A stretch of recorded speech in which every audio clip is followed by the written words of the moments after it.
Well, there was a great mystic who lived back in the 15th century from Spain. His name was St. John of the Cross. And he's the one who coined the term, the dark night of the soul. He was a beautiful man, lived a lot of his life in prison. And he had a wonderful line that I have on my refrigerator, which is what I would give to them. And he said, "Where there is no love, put love, and you will find love." That would be my advice. If there's not love there for you in this moment, because there's only love and fear. That's it. If it's not love, it's fear, no matter what the circumstances are.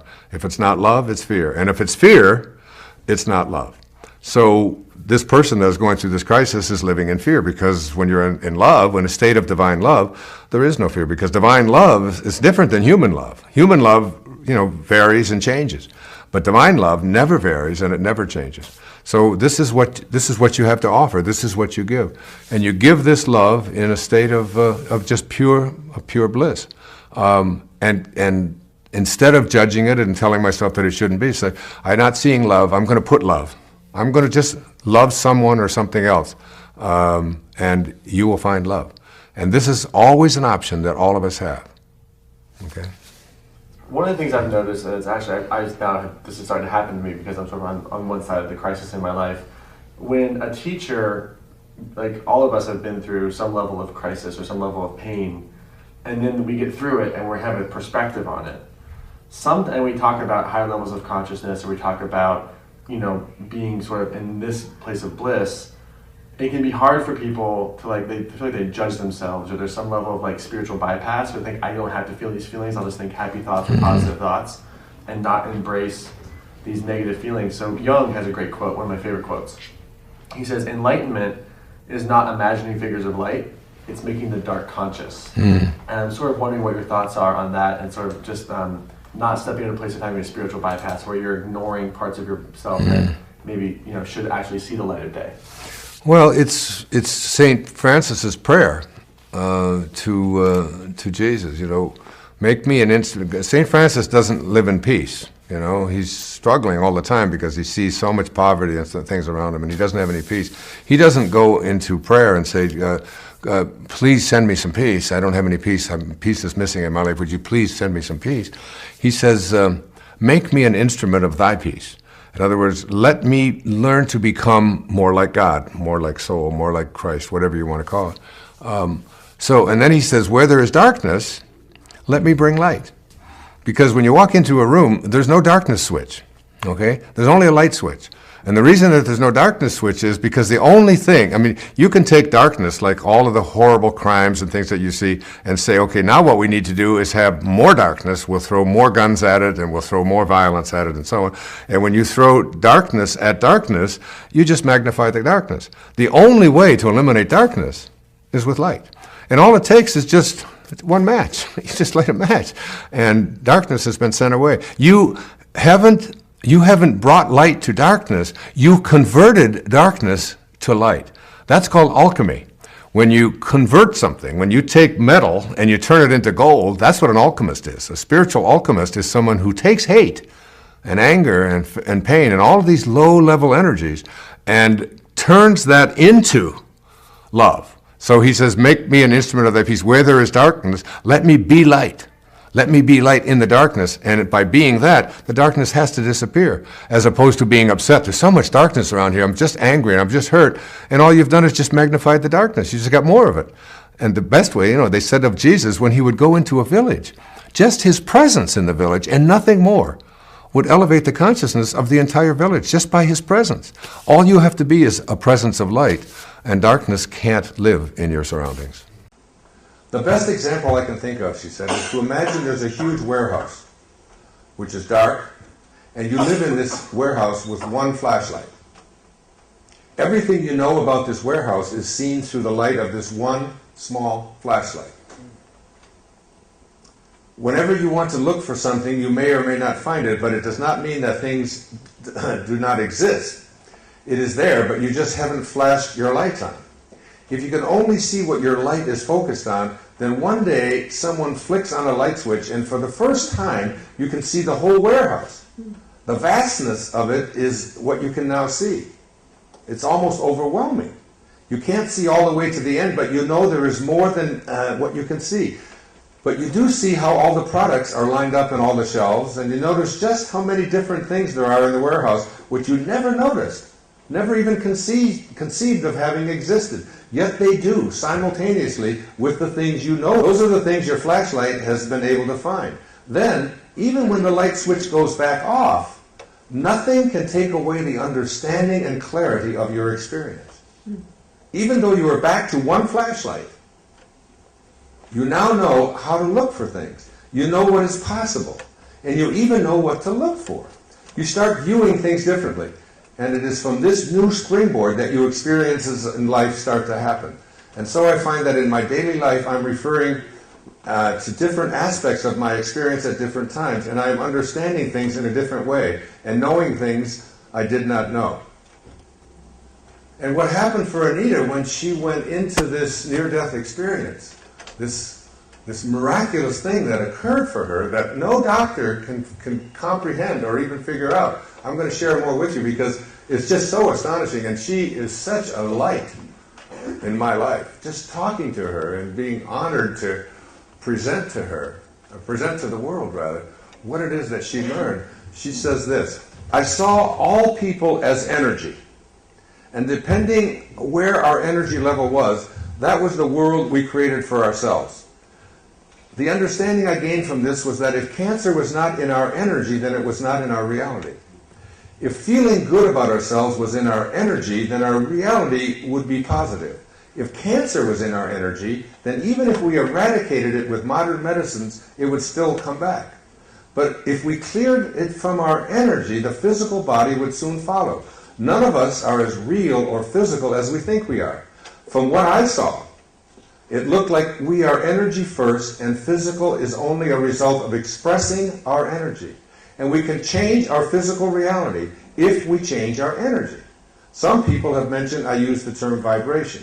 For me, personally, I was made to feel that in order to keep my energy vibration level up, I only had to live in the moment. Enjoy every moment of life and use each moment to elevate the next moment, which then elevates my future. It is that moment of elevating your energy level that you can change your future, like I did with my test results. It sounds very simplistic, but it felt very deep when I was experiencing and understanding it. That idea that we can change our future, that just so jumps out at me. Now, this is a woman who died. All of her vital organs shut down.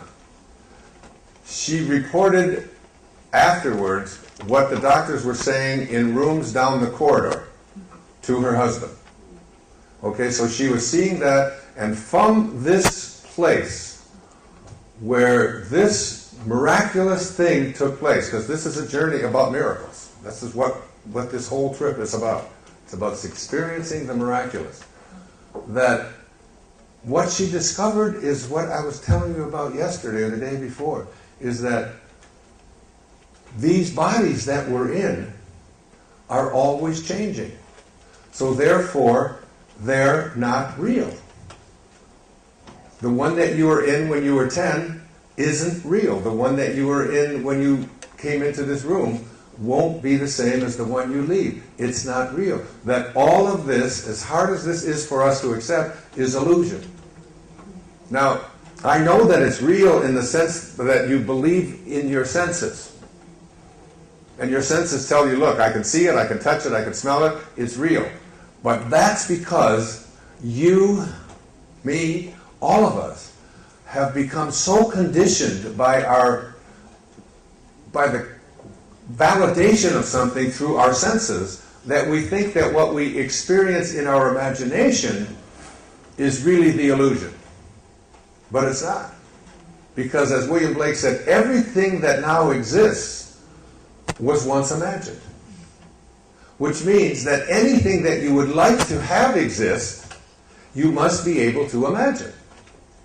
Your imagination, again from William Blake, to see the world in a grain of sand,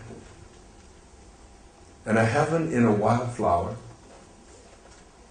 to hold eternity in the palm of your hand and infinity in an hour. We're all led to believe a lie when we see with, not through the eye, which was born in a night to perish in a night, while the soul slept in beams of light.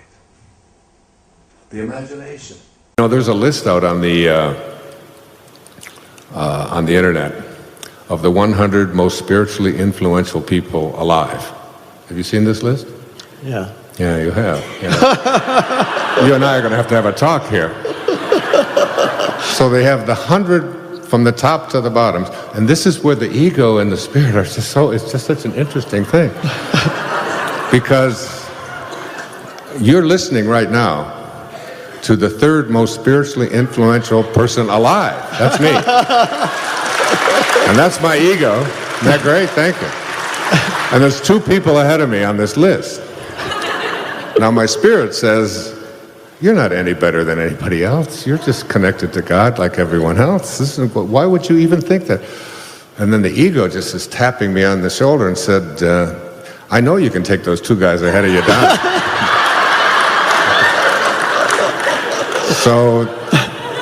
So the number 2 spiritually influential person alive, according to Watkins, this list, is the Dalai Lama. And the number 1 spiritually I can't even say it, spiritually influential person alive is Eckhart Tolle.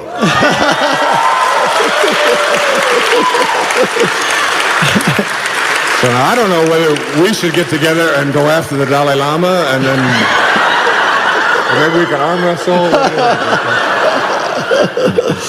But it's that funny thing, it's all the time, because I use it on my kids all the time, you know. I even said to my ex-wife, you know, in your wildest dreams, could you ever imagine that you were married to the 3rd most spiritually influential person alive? She said, they didn't call me. And she said, I don't know how to break it to you, but you're not in my wildest dreams. But I think that's interesting that you, and I just found out about that list. The day I found out about that list, I got a call from Eckhart Tolle saying, would you like to, we're going to come to Maui, we'd like to do a conference together. And I thought, this is my chance, I'm going.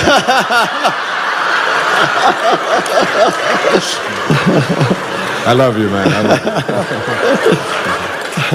you. This is,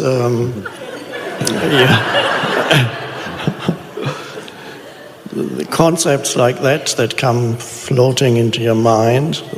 I saw it also. Somebody sent me this list. These concepts have to be, when they come in, they have to be dropped like hot potatoes.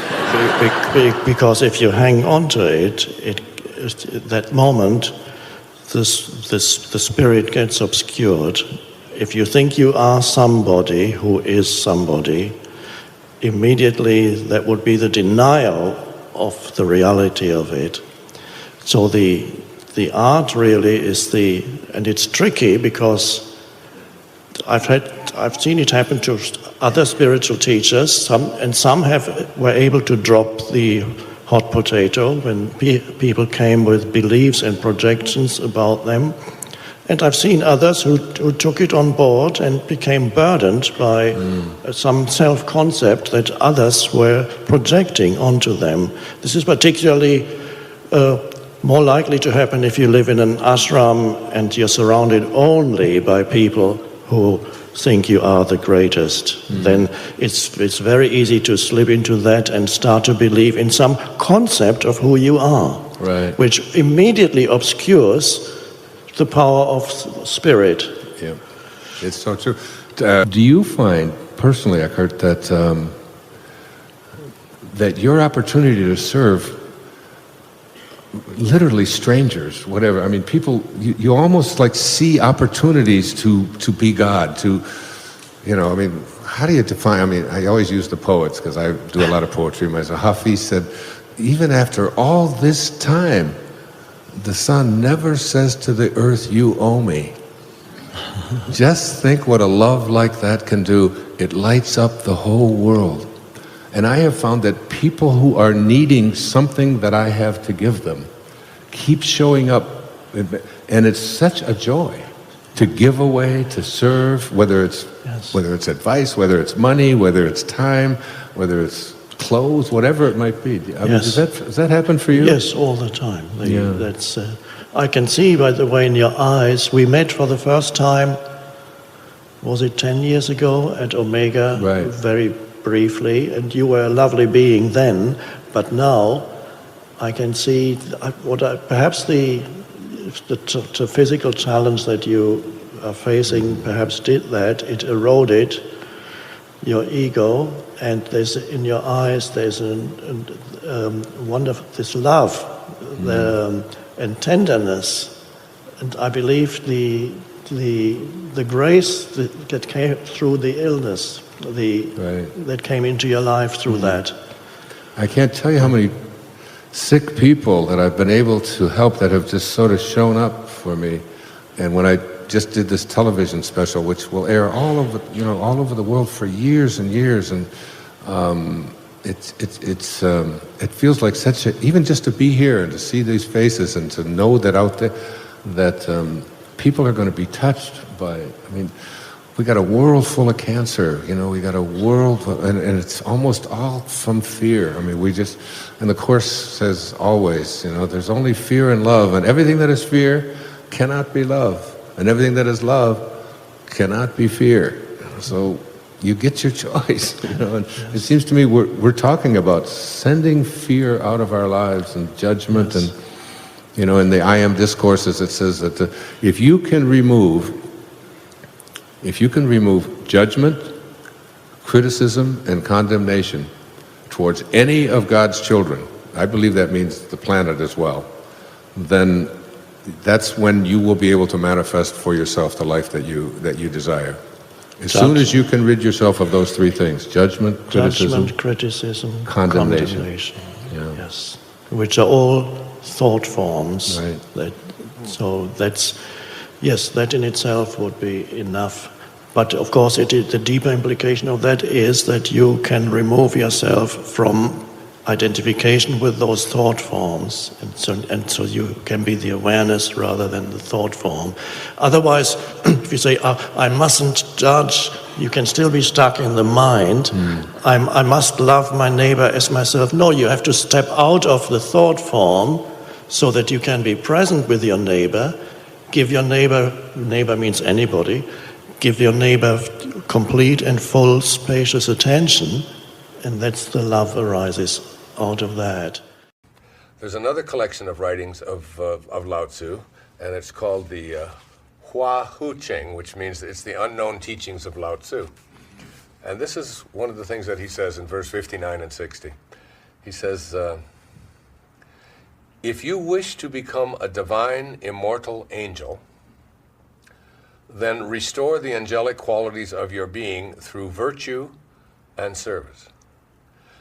This is the only way to gain the attention of the immortals who teach the methods of energy enhancement and integration that are necessary to reach the divine realm.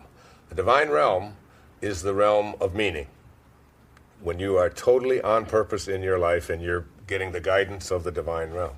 These angelic teachers cannot be sought out, Lao Tzu says. You can't find them. You can't ask for them. It is they who will seek out the student. When you succeed in connecting your energy with the divine realm, that is, live at a God consciousness way as God lives, through high awareness and the practice of undiscriminating virtue, the transmission of the ultimate subtle truths will follow. And then he says in verse 60, the mystical techniques for achieving immortality are revealed only to those who have dissolved all ties to the gross worldly realm of duality, conflict, and dogma. As long as your shallow worldly ambitions exist, the door will not open. As long as your shallow worldly ambitions exist, the door will not open.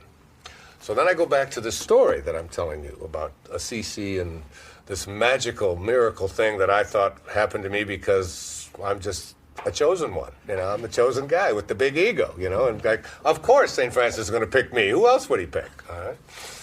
And so on. And I really thought that for the last 5 minutes, just not like I thought I'm deserving of something special, but I just associated, using the intellect, I just associated all of the things that I was doing with, of course, this is a natural unfolding, and I'm obviously above all of these other people who don't, so all of that was going on in my head, all right?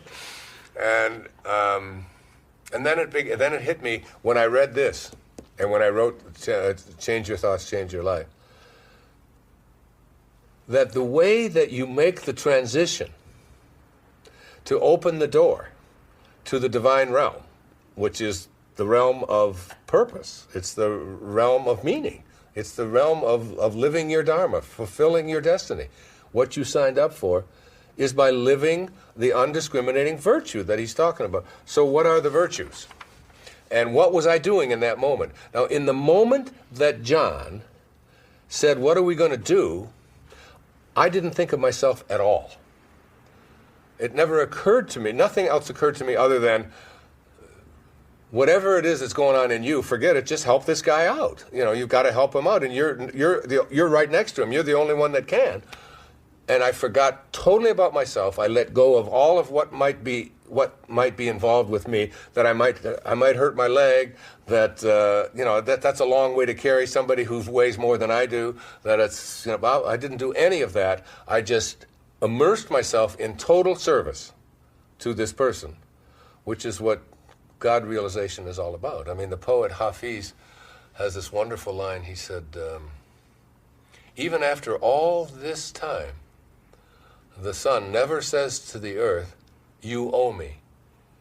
He said, just think what a love like that can do. It lights up the whole world.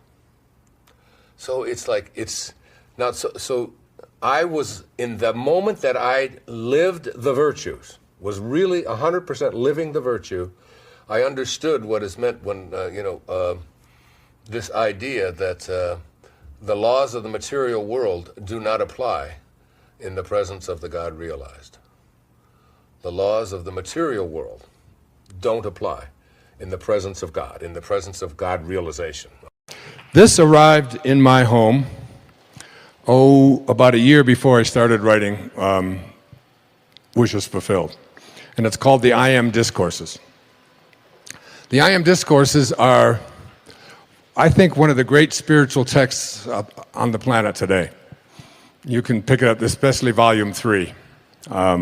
It's published by the Saint Germain Press. Saint Germain is, I believe, because I'm a student of Yogananda, and Sri Yukteswar, his teacher, who was born on the same day I was in only 1855 instead of 1940, like me. And they speak about this saint that is capable, who always keeps a young body. His name is Babaji. How many have heard the name Babaji? Yeah, this is an audience. I don't have to ask that. Saint Germain is Babaji, in my opinion. This is someone who shows up in a young body. And when you read Ascended Masters Training, The Unveiled Mysteries, The Magic Presence, and the I Am Discourses, which I have read all of them and studied them before I actually channeled Wishes Fulfilled. But let me just share with you just something here at the very beginning of it. Life, in all its activities, everywhere manifest, is God in action. Remember what I said earlier, the life in your body is weightless, and it is God. It is what you originated from, it is what you will return to. It is where my mom is right now. And it is only through lack of the understanding of applied thought and feeling that mankind is constantly interrupting the pure flow of that perfect essence of life, which would, without interference, naturally express its perfection everywhere. Saint Germain has come to me. I feel as if I have spoken to him. And one of the things that I know from Saint Germain, from Babaji, is that it's only 1 in a million people who spend any amount of their time giving thanks to the I am presence that is your very essence, your being. Not giving thanks for all of the bounty that you have in your life and for your health and for all of the nice things, but to be in a state of gratitude for the awareness that who you are is this divine essence, this divine being. And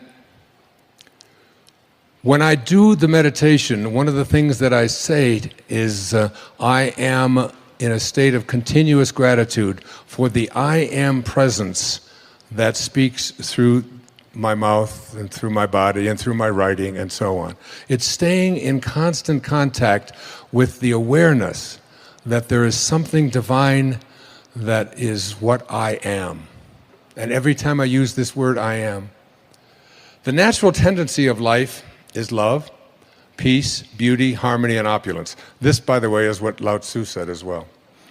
For life cares not who uses it, but is constantly surging to pour more of its perfection into manifestation, always with that lifting process which is ever inherent within itself. I am is the activity of that life. How strange it is that students with sincere interest do not seem to get the true meaning of those two words. When you say and feel, I am, you release the spring of eternal, everlasting life to flow on its way unmolested.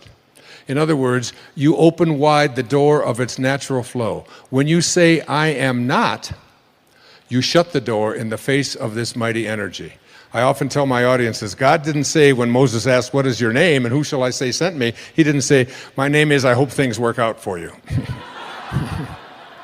He said, my name is I am that I am. That meaning, when he says I am that, that was Nisargadatta's great autobiography, or biography, and a book that I have studied for 30 years now. And he was known as the I am guru in India. And these two words, I am, have so much power within them. I am is the full activity of God. Having placed before you so often the truth of God in action, I wish you to understand its first expression in individualization, in you. All right? The first expression of every individual everywhere in the universe, either spoken word, silent thought, or feeling, is I am, recognizing its own conquering divinity. The student, endeavoring to understand and apply these mighty yet simple laws, must stand guard more strictly over his thoughts and expression in word or otherwise. For every time you say, I am not, I cannot, I have not, you are, whether knowingly or unknowingly, throttling that great presence within you. When you use the words I am, you are in union, you are in yoga with God. So when I do my yoga practice, and there's certain of these postures and asanas that I have a little more difficulty with others, especially balancing ones and so on, before I start the asana, my inner meditation is, I am well balanced. I am perfect balance. I can do this. I am perfect balance. And as I do this, I begin to see that I am speaking to this body. The 49th verse of the Tao Te Ching, quote, "The sage has no fixed mind. He is aware of the needs of others. Those who are good he treats with goodness. Those who are bad he also treats with goodness, because the nature of his being is good. He is kind to the kind. He is also kind to the unkind, because the nature of his being is kindness. He is faithful to the faithful. He is also faithful to the unfaithful. The sage lives in harmony with all below heaven. He sees everything as his own self. He loves everyone as his own child. All people are drawn to him. He behaves like a little child." Unquote. Living beyond judgment. In this gently powerful verse, we're encouraged to change the way we view virtually everyone on the planet. Lao Tzu saw the potential for existing harmoniously through living beyond judgment, Thus, this 49th verse of the Tao Te Ching invites us to explore that peaceful world. It's encouraging us to replace our idea of criticizing them with an acknowledgement of us without criticism. Imagine the possibilities for all of humanity if we simply eliminated prejudice and could live in harmony with all below heaven. You can begin changing your view of judgment as a valuable or important activity by being aware of when you're doing it to yourself. Then simply start substituting noticing for judging. From this perspective, you'll realize pretty quickly that you prefer to observe what you're doing or feeling rather than critiquing yourself. Calling your behavior bad or good just pits you against yourself and others by using competition, punishment, or dislike as your motivational markers. Hatred, anger, and threats become necessary because love, acceptance, and kindness can't be trusted. As you move away from judging yourself, you'll no longer need or want what Lao Tzu calls the fixed mind. Thus, allegiances that pitted you against the people you thought of as them will begin to dissolve. The innumerable categories that helped you to organize your labels become totally superfluous and unimportant when you change the way you look at their so-called value. In spite of having been conditioned by the country you were born in, the religion you were assigned at birth, or the culture you were immersed in, or even the family who raised you, living beyond judgment becomes your preference. You exist in harmony with the Tao that excludes no one and has no conception of divisions and loyalties. The oneness of the Tao entices you away from any belief that others are separate. This is the basic solution to wars and conflicts. You see, when you stop judging and instead begin to see yourself in others, you can't help but love the uniqueness of everyone as though they were your own children. Then instead of exclusions and allegiances, the oneness of the Tao graces all unimpeded. Rather than God bless America or whatever country you happen to reside in, Allah save our people, or Krishna bless those who believe in you, there's God bless humanity. Let me do all that I can to treat everyone without exception with goodness, with kindness, as all of those whom we revere as spiritual masters taught us by their example. As your worldview changes, you extend goodness to everyone you encounter. You'll find that you can feel non-judgmental compassion for the mistreated, even when their way of seeing things causes you and yours pain. You can send out kindness not only in response to kindness, but especially when you're the recipient of cruelty. Why? Because as Lao Tzu reminds you in this poignant verse, the nature of your being is kindness. It's impossible to give to others what you are not, and you are not judgmental. You see yourself in everyone without the need to criticize them or yourself. Change your thoughts and live beyond judgment, and don't see yourself as bad when you falter in this view or as holy when you succeed. Keep in mind that you're a mix of infinite openness and finite limitations, as we all are. So sometimes you just need to notice yourself judging without then judging yourself. This is what I feel called by Lao Tzu to offer you from this 49th verse of the Tao Te Ching. Change the way you look at yourself. That's first. If you pride yourself on having a fixed mind, realize that it relies on conditioning that generally shows up as prejudice. Instead, see yourself as flexible, since being open is the higher virtue. Pride yourself on extending your goodness and kindness to all sides, even when they oppose your pre-programmed learning. Begin to see yourself as a person who notices instead of judges. Avoid taking one position and sticking to it no matter what the circumstances are. Rather, be in harmony with all people, especially those whose opinions conflict with yours. And remember to include yourself when dispensing kindness and judgment. And next, change the way you look at other people. One version of this verse says, quote, "I trust men of their word, and I trust liars. If I am true enough, I feel the heartbeats of others above my own," unquote. Whether you call it judging or labeling, notice when you think of others as evil, lazy, dishonest, stupid, or ugly. Then affirm, "I see myself in this person, and I choose to be in a space of goodness rather than judgment." There's a Sanskrit word, namaste, that can help you with this. When used as a greeting, it roughly translates to, "I honor the place in you where we are all one." So silently or verbally begin telling others, Namaste, in order to remind yourself to love everyone as your own children. Do the Tao now. Vow to spend a day looking for opportunities to practice kindness in circumstances that usually provoke judgment. Notice what you think or say about a panhandler, a relative whom you feel animosity toward, or even a politician or TV commentator speaking in terms that send you off in a flurry of critical thoughts. Take that opportunity to become a noticer, decreasing your criticism while increasing the amount of courtesy and goodness in your world. My question relates to when you're dealing about the concept of synchronicity and getting out ahead of it and being open and intuitiveness, how does something as mundane as planning fit into that concept? Right. No, that's an excellent notion. It's part of the duality that I was speaking about when I quoted Jung and about you're doomed to make choices. And I think it was Spinoza once said that life is what happens to you while you're making other plans. And I remember Marianne Williamson once saying that God's plan works, yours doesn't.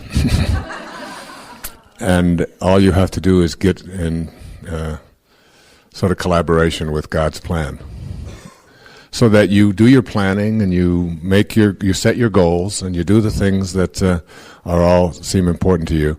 But the key word is detachment. That's what I talked about in one of the earlier principles. It's always detachment, that you are not attached to the outcome. And remind yourself that if in your attachment to what it is that you think you would like to do doesn't materialize, it doesn't work out, you just you accept it and you move on and remind yourself that God's plan is working. You know. Yes. Sort of piggybacking onto that, how do you make a decision about things like lawsuits? If you're faced with an issue and a lawsuit is a possibility, how do you decide if it's something you just move beyond or pursue? You let go. You let go of the outcome. And if you insist on staying in it because there's a question of what you believe to be right versus what somebody else believes to be right, you work very hard at detaching yourself from all of the details and all of the information. In other words, you hire a very competent person who incarnated here to do those kinds of things, a lawyer, whatever. And you tell them that I don't want to hear any information that will weaken me, that will make me unhappy, that will bring me anger, that will bring me fear or whatever. You just keep all of that from me. Your job is to deal with this and to go after what it is that you believe that, you know, to fulfill whatever it is, wishes you have. But you detach yourself from all of that. You go through your days being in a state of peace. And you tell him when he calls you, you only give me information that will strengthen me. I don't want anything that will weaken me. And you can do that. It's really quite simple.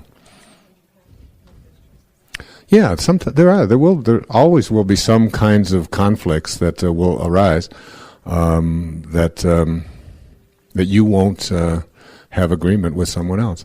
But that's no cause for being depressed, miserable, unhappy, fearful, anxious, stressful. You just don't have to go there in your life. And I have lots of practice at that in my life. And I get better at it as I remind myself that I don't have to be attached to any of that. And when I have had some disputes that involved legal issues, I have told my attorney just exactly what I'm telling you now. I do not want you to call me with details that are going to be upsetting. Whatever it is, even if it's going to cost me money, write the check and keep me out of it. You go through your life and you don't have to have all of that. Any other thoughts or ideas? Yes. Based on what you were saying yesterday, does that mean you try to love the person you're suing at the same time? That's absolutely crucial. Truly it is. It's surrounding them with love. And most of the time, when you're able to do that, when you're able to surround them with love, you can make it go away. You'd be surprised how often, well, you remember the story of Ruth Carrico that I read while she was, what could be more hateful than that? And she was practicing loving someone that was trying to kill her. And it's the lesson of our greatest spiritual teachers. If we want to call ourselves people who are devotees of the greatest spiritual teachers who ever walked among us, we have to practice what it is that their lives were and what they were teaching us. There's a part of us that wants to be right, that wants to make everybody else wrong, that wants to judge others, that wants to believe that I am superior to others on the basis of how much stuff I have, or how much education I have, or what religion I happen to practice, or where I happen to live, on which side of the boundaries. That part of us is not treasuring our divinity. That is the ego.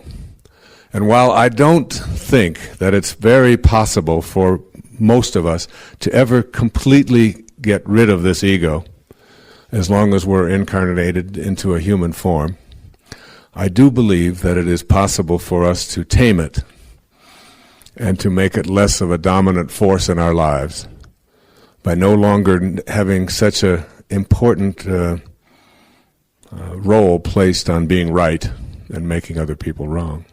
So what I've done is I've taken the 18 excuses, and I'd like to summarize that and give you affirmations that are in harmony with this new excuses be gone paradigm. So if you take the first one, it will be difficult, that's an excuse.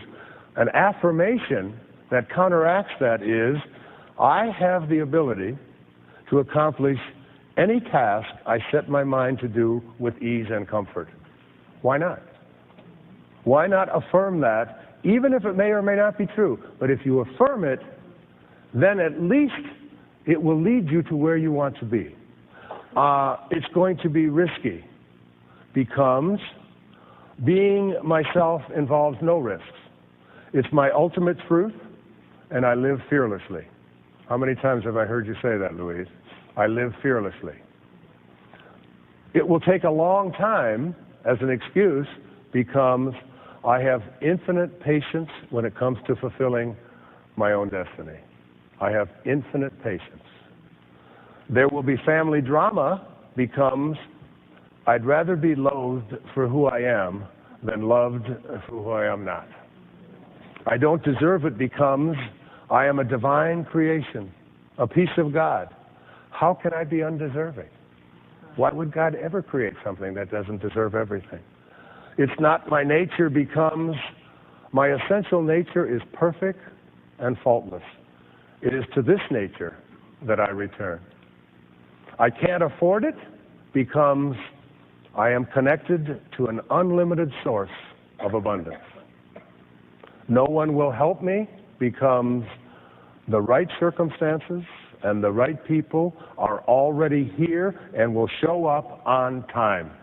And you affirm that over and over. It's never happened before, because I am open and willing to attract all I desire, being here and now. I'm not strong enough, because I have access to unlimited assistance. My strength comes from my connection to my source.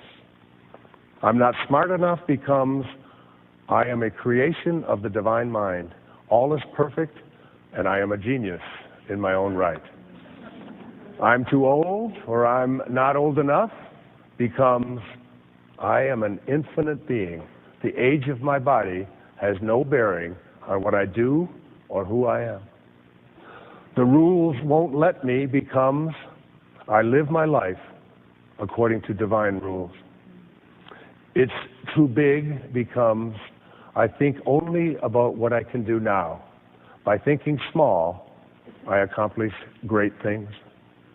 I don't have the energy, because I feel passionately about my life, and this passion fills me with excitement and energy. It's my personal family history, because I live in the present moment by being grateful for all of my life experiences as a child, all of them. I'm too busy, because as I unclutter my life, I free myself to answer the callings of my soul. And finally, I'm too scared becomes I can accomplish anything I put my mind to because I know I'm never alone. I'm never alone.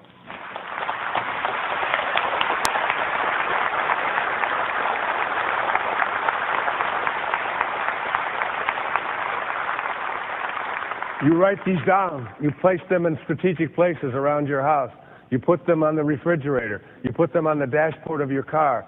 You affirm them. Much research now is being done on the power of being able to just say the affirmation. Then I recommend you go to the feeling that accompanies that and go off to sleep with it and watch.